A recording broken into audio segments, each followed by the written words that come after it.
Et l'information du jour, on le disait, c'est donc ce plan d'aide de 11 milliards d'euros décidé tout à l'heure par les ministres européens à Bruxelles. Bonsoir François Baudonnet, vous avez suivi ces négociations. Est-ce qu'on peut parler de diplomatie des espèces sonnantes et trébuchantes ?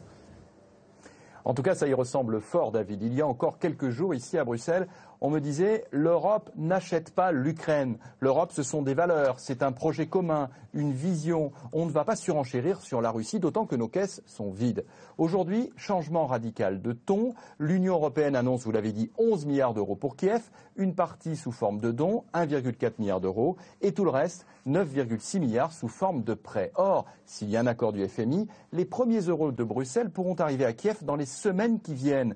Ce qui veut dire que, 1, l'Europe s'apprête à soutenir financièrement un gouvernement non élu, puisque les élections sont le 25 mai, et que 2, surtout, elle a compris que c'est le prix à payer pour arrimer le pays à l'ouest. Et si vous regardez bien le total de ce que l'Europe met maintenant sur la table, eh bien c'est à la décimale près les 12 milliards d'euros que Moscou avait proposé à Kiev. Mais évidemment, seules les mauvaises langues pensent que ce n'est pas un hasard. Merci François.